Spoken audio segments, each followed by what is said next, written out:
Pernah nggak sih lo ngerasa terlalu dikendaliin sama kekurangan-kekurangan yang lo rasain di hidup lo? Lo nyari uang biar gak kurang makan, lo bangun hubungan sama orang lain biar gak kurang temen, lo berusaha jadi yang terbaik biar gak diremehin sama orang atau kurang hormat dari orang lain. Akibatnya mungkin beberapa dari kita cuma fokus sama apa yang bikin kita aman dan nyaman. Dan seringkali kita juga ngelakuin hal-hal yang sebenarnya nggak sesuai mungkin sama diri kita. Tapi karena hal ini membuat kita aman, jadinya diterusin aja. Atau lo jadi ngerasa hidup lo nggak bermakna dan stagnan. Lo nggak ngerasa berkembang dan ngerasa hidup lo tuh gitu-gitu aja. Nah, tahu nggak sih bahwa masalah yang lo alami sebenarnya pernah dibahas sama psikolog. Salah satu psikolog terkenal bernama Abraham Maslow. Lebih tepatnya di teori Hierarchy of Needs. Nah, teori inilah yang bakal gue bahas di sini. Mulai dari artinya, fungsinya, dan gimana caranya untuk mengaplikasikannya dalam hidup lo supaya lo bisa sesuai sama tagline 1% yaitu hidup seutuhnya. Oke? So, stay tune biar lo bisa ngerti dan dapetin insight sekaligus pencerahan dari teori ini secara menyeluruh. Nah, sebelumnya tapi gue mau minta teman-teman buat jangan lupa untuk like video ini dan subscribe channelnya biar lo gak ketinggalan video-video bermanfaat lainnya dari 1%.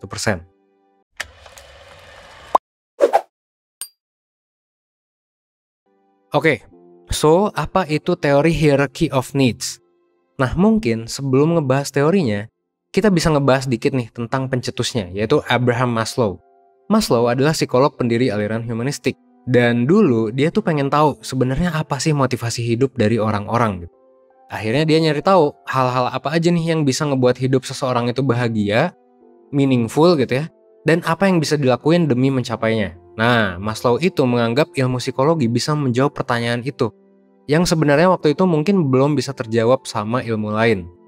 Dan ternyata benar, beberapa tahun setelah lulus kuliah, Maslow mencetuskan teori Hierarchy of Needs atau biasa disebut sebagai Maslow's Pyramid of Needs. Bisa lo lihat di gambar ya. Jadi sesuai dengan namanya, teori ini digambarin sebagai piramida. Dan ada 5 level kebutuhan manusia yang perlu dipenuhi supaya manusia itu bisa hidup bahagia, bisa sehat mental, dan bisa hidup meaningful gitu, baik secara fisik maupun psikologis. Untuk bisa lanjut ke level yang lebih atas, kalau menurut Maslow ya, kebutuhan di level bawah itu memang itu sedikit banyak harus terpenuhi dulu. Kenapa? Karena level-level bawah memang paling dasar untuk bertahan hidup. Well, gak 100% tercapai juga gak apa-apa. Asal orang tersebut ngerasa udah cukup, mereka bisa naik ke hierarki yang selanjutnya gitu. Mulai dari kebutuhan paling dasar di level paling bawah yaitu kebutuhan tubuh, misalnya makanan, minuman, istirahat, tempat tinggal, dan lain sebagainya. Nah, di level kedua, ada kebutuhan akan keamanan. Kita perlu ngerasa bahwa kita bisa melindungi diri dari ancaman. Kebutuhan di sini misalnya kesehatan, keselamatan, atau keamanan secara finansial. Untuk memenuhi kebutuhan ini, yang kita lakuin adalah biasanya nyari kerja, nabung, bayar asuransi, dan lain sebagainya. Nah, Maslow nyebut level pertama dan kedua tadi sebagai basic needs atau kebutuhan dasar. Nah, lanjut ke level ketiga, ini ada seputar hubungan sosial, yaitu kebutuhan akan cinta dan penerimaan dari orang lain. Yang bisa ngemuasin kebutuhan ini biasanya adalah keluarga, teman, pacar, komunitas gitu. Habis itu kita naik lagi ke level keempat, yaitu kebutuhan akan harga diri, gitu, self-esteem. Yaitu biasanya apresiasi dan hormat dari orang lain. Untuk memenuhi kebutuhan ini, biasanya kita melakukan berbagai hal yang bisa bikin makin percaya diri. Misalnya jadi juara lomba, atlet terkenal, karir bagus, dan lain sebagainya. Nah, level ketiga dan keempat disebut sebagai psychological needs atau kebutuhan psikologis. Terakhir, ada kebutuhan yang menurut Maslow paling penting dalam mencapai hidup yang bermakna, yaitu aktualisasi diri atau kebutuhan untuk hidup sesuai potensi gitu. Jadi, mengaktualisasikan semua potensi yang mereka miliki seutuhnya gitu. Jadi hidup seutuhnya. Nah, di dalam tulisannya, Maslow sendiri bilang bahwa sebenarnya kita harus berdamai dengan diri sendiri dan menjadi apa yang dikehendaki pada kita gitu. Dengan kata lain, tiap orang tuh sebenarnya harus tahu apa yang pengen dilakuin dan mendalami hal yang pengen dilakuin gitu. Nah, selain dikelompokin jadi kebutuhan dasar dan psikologis, Maslow juga mengelompokkan kebutuhan-kebutuhan ini berdasarkan motivasi kita untuk mencapainya.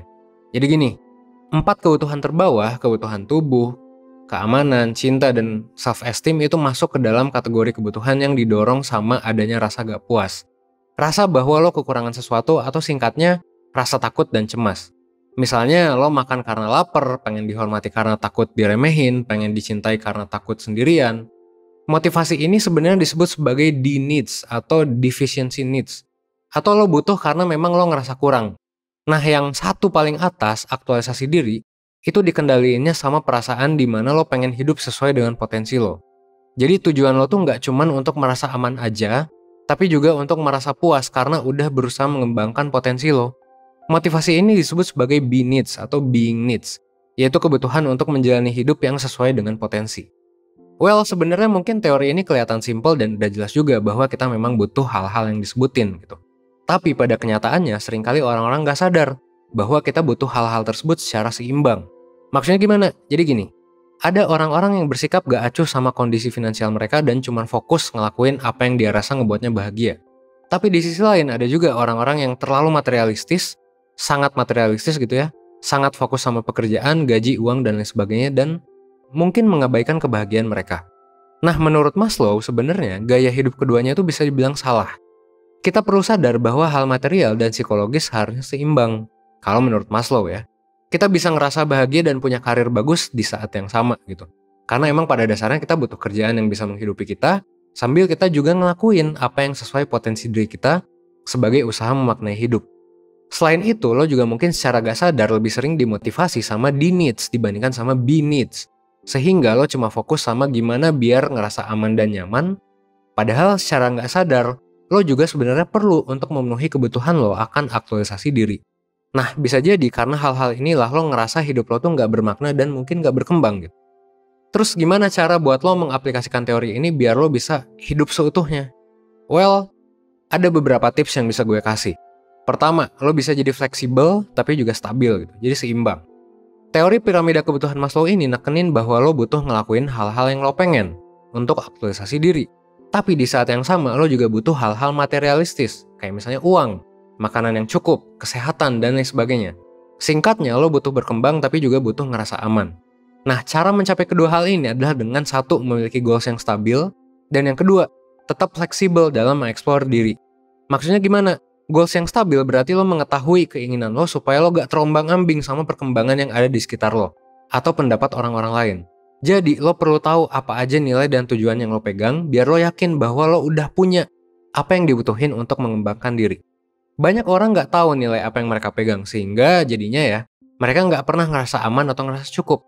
Selalu ngerasa kurang, ngerasa hampa gitu. Misalnya ngelihat orang lain nilainya lebih bagus, langsung ngerasa bodoh. Atau ngelihat orang lain gajinya lebih gede, langsung ngerasa miskin. Padahal tiap orang punya tujuan dan nilai yang beda. Jadi usaha yang dilakukan juga beda-beda. Nah, kalau fleksibilitas artinya lo mau mengekspos diri lo ke berbagai pengalaman dan apa yang tersedia buat lo. Cara lo tahu potensi lo adalah dengan bertanya ke diri lo sendiri. Apa sih hal yang paling mendominasi hidup dan pikiran lo selama ini? Banyak orang, mungkin termasuk lo, udah punya potensi. Udah punya minat, bakat di suatu bidang tertentu. Cuman secara gak sadar, menolak aja gitu untuk menghidupinya gitu. Atau gak dilakuin aja, karena ngerasa potensinya tuh gak bisa dijadiin kerjaan. Atau misal takut sama pendapat orang, dan lain sebagainya. Nah, ketika lo udah sadar apa yang mungkin jadi potensi lo, pilihlah pengalaman-pengalaman yang berkaitan dan membuat lo merasa antusias. Dalam prosesnya, lo bisa coba biarin pengalaman itu ngebawa lo ke pengalaman-pengalaman baru yang lo rasa sesuai sama diri lo. Itu tips yang pertama. Yang kedua, ketahuilah apa kelebihan-kelebihan lo dan gunakan hal-hal tersebut. Penelitian udah ngebuktiin bahwa dengan melakukan hal ini, lo bakalan ngerasa lebih aktif dan ngejalanin hidup dan memilih pilihan-pilihan yang sesuai dengan diri lo. Jadi lo gak ngerasa terasingkan dari diri sendiri gitu.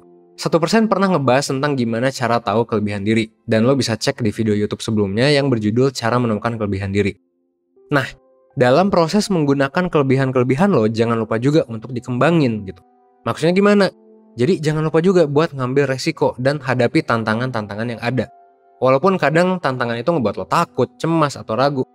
Tapi ingat aja bahwa lo memang butuh untuk mengaktualisasikan diri. Jadi hal-hal sulit memang harus dilalui. Well, tapi tenang aja.